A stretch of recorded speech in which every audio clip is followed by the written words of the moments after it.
Bonjour, bonsoir, selon l'heure à laquelle cette prédication va vous atteindre, ou bien selon les coins du monde où vous êtes en train de nous suivre. Nous sommes à Londres et il est après-midi de cette date de dimanche de mai 2026. Nous vous saluons dans le nom précieux de Jésus-Christ et nous vous remercions beaucoup pour l'opportunité que vous nous donnez pour entrer dans vos maisons au travers des réseaux sociaux pour partager la parole du Seigneur. Nous sommes heureux de savoir que vous êtes nombreux. Vous nous écrivez, vous nous appelez et vous réagissez par rapport à ce que nous sommes en train de dire. Et nous sommes heureux parce que cela fait partie de vos encouragements à cette œuvre qu'ensemble nous sommes en train de faire. Parce que sans vous, notre message sera dans les airs. Mais puisque vous êtes là, notre message est en train de trouver une place dans les cœurs de ceux qui aiment le Seigneur. Et nous sommes très contents pour cela. Continuez de nous écrire, continuez de vous abonner. Et nous vous invitons de beaucoup vous abonner sur notre page YouTube, chaîne YouTube, pardon, Belle Famoué, ma bébête officielle, où nous sommes en train de partager la parole du Seigneur. Nous vous invitons aussi de partager chaque fois les messages que nous sommes en train de prêcher, surtout dans les TikTok où nous faisons les découpages, dans les Facebook où nous sommes en train de partager aussi la parole. Likez, aimez, partagez et invitez les gens à écouter la parole du Seigneur.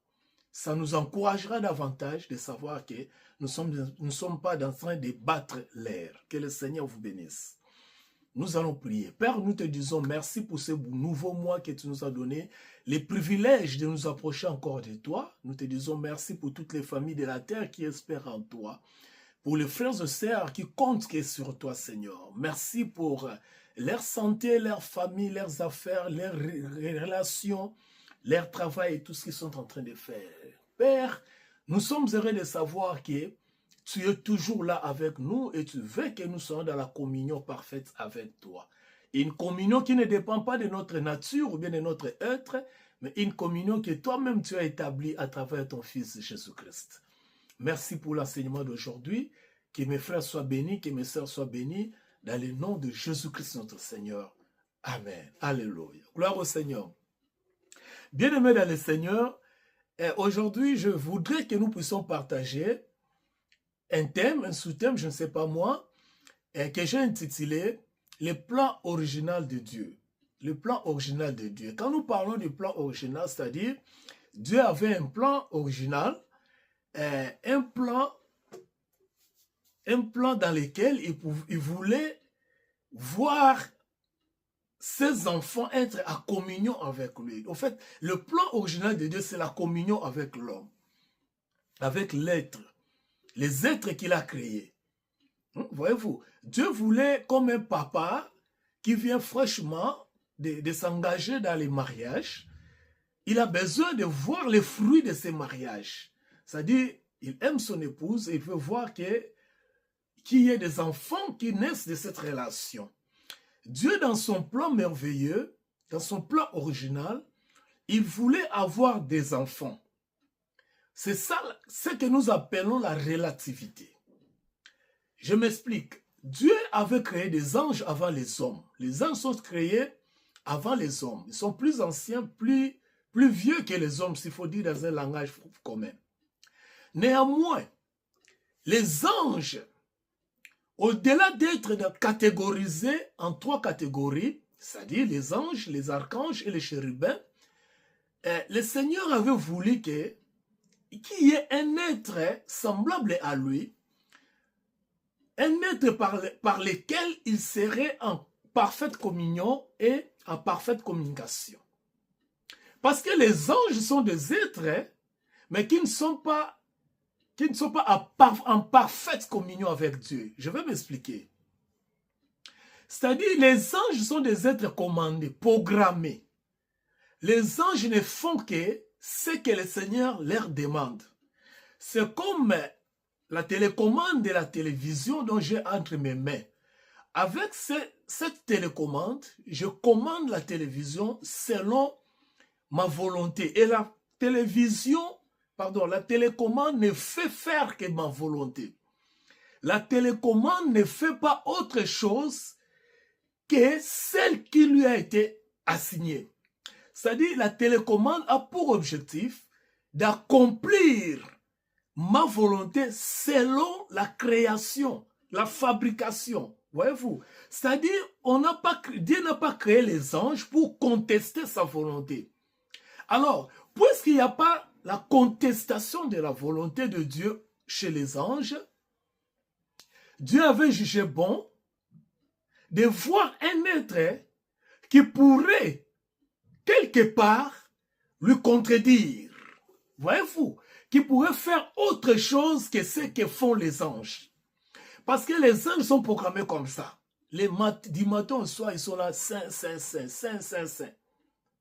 Quand le Seigneur dit une chose, ils accomplissent directement. Alors, cette nature-là, c'était une obéissance absolue. Essayez un peu de me comprendre. Je ne veux pas divaguer ici et je ne veux pas non plus divaguer votre pensée.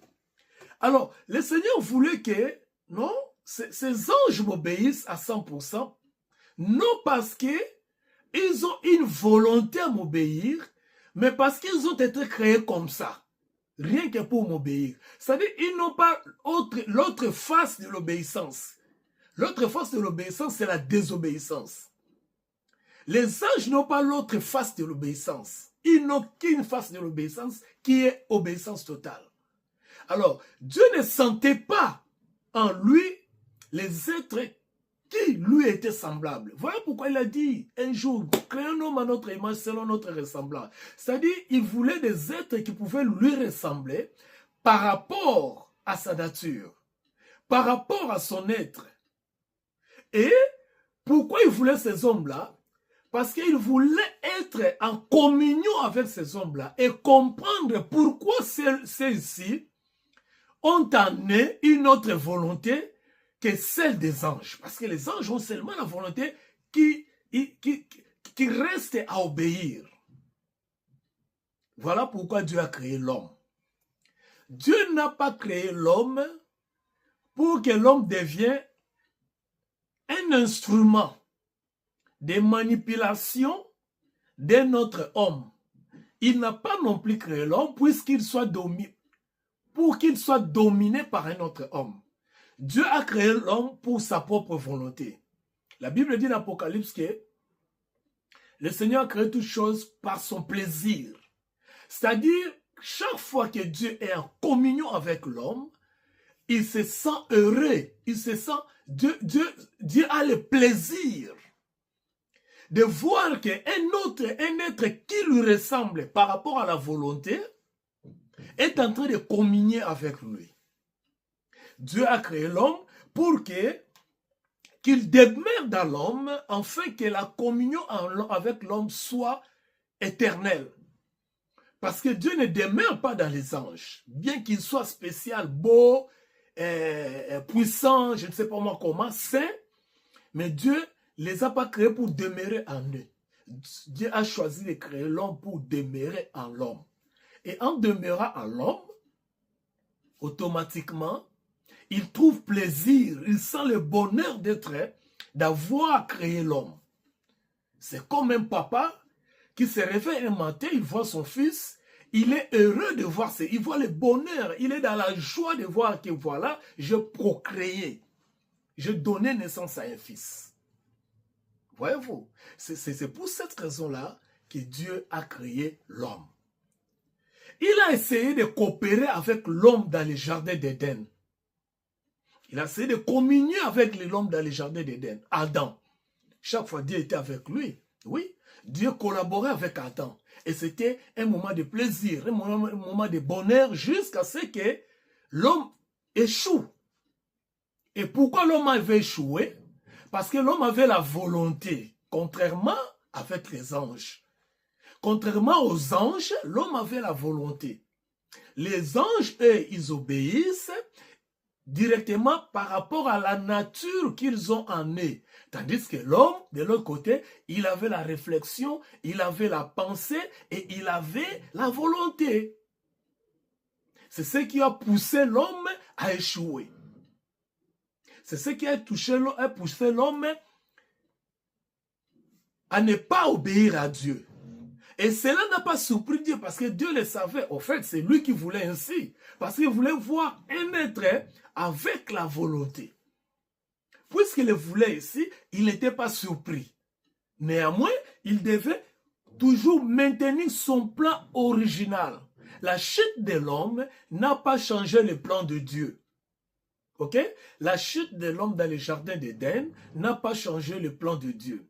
La chute de l'homme a tout simplement permis à Dieu de requalifier ou bien de redéfinir la relation qu'il avait avec l'homme. C'est-à-dire, comment d'abord je dois sauver cet homme ici? Parce qu'il a perdu la valeur auquel je l'avais créé, avec lesquelles je l'avais créé. Comment revenir vers lui? Et deuxièmement, et comment maintenant faire en sorte que je demeure en lui éternellement, afin que même s'il me désobéissait, que je demeure toujours en communion avec lui. C'est pourquoi vous avez vu, Dieu est venu chercher l'homme. Adam, où es-tu? Adam, où es-tu? Et il lui a fait des vêtements, des peaux des animaux, pour souder l'alliance qu'il voulait maintenant établir avec l'homme. Dans le livre d'Exode, vous allez remarquer que Dieu a habité avec son peuple, a communié avec son peuple, quand ils sont sortis de l'Égypte. Pourquoi? Parce que le plan original de Dieu était de vivre en communion avec l'homme. Donc chaque fois que l'homme trébuchait, Dieu cherchait des voies et moyens pour ramener l'homme afin de maintenir cette communion. Parce que c'était ça son plan original. Le plan original de Dieu, ce n'était pas de voir l'homme rester dans la perdition. Son plan était, je suis avec lui, je veux la communion avec lui, je veux demeurer avec lui, et si jamais il échouait, si jamais il tombait, je vais les récupérer. Je vais créer mes méthodes à moi pour les récupérer. C'est pourquoi, que ce soit au jardin d'Éden, que ce soit dans le tabernacle, Dieu récupérait toujours son peuple. Dieu récupérait toujours les siens. Parce que le plan original, c'était de demeurer avec son peuple. Le roi Salomon a construit un temple. Et dans la construction du temple, vous allez remarquer que le roi Salomon, que ce soit le roi Salomon, que ce soit les sacrificateurs, que ce soit le peuple, tous ces gens-là échouaient. La gloire de Dieu était dans les temples. La présence de Dieu était dans les temples. Mais les gens échouaient toujours dans la communion avec Dieu. Au fait, Dieu, depuis la création, c'est toujours l'homme qui est dans la position de la faiblesse. Parce que Dieu n'a jamais été dans la position de la faiblesse. C'est toujours l'homme qui est dans la position de la faiblesse. C'est toujours l'homme qui est dans la position de la faiblesse. Et Dieu a vu qu'en tout ça, les schémas étaient seulement provisoires. Pourquoi? Parce que c'était l'ombre des choses à venir. Ce n'était pas une réalité. Les réalités, c'était un Dieu dans un corps. Il essayait un peu, dans ses méthodes, de voir, d'appliquer ce qui était plausible pour que la communion qu'il avait établie avec l'homme demeure éternelle. Mais de la part de l'homme, il y avait toujours des failles. Il y avait toujours des chutes. Il y avait toujours des échecs. Mais lisons Hébreux chapitre 8, verset 5. Nous allons comprendre quelque chose. Hébreux chapitre 8, verset 5. Écoutez ce qu'on dit.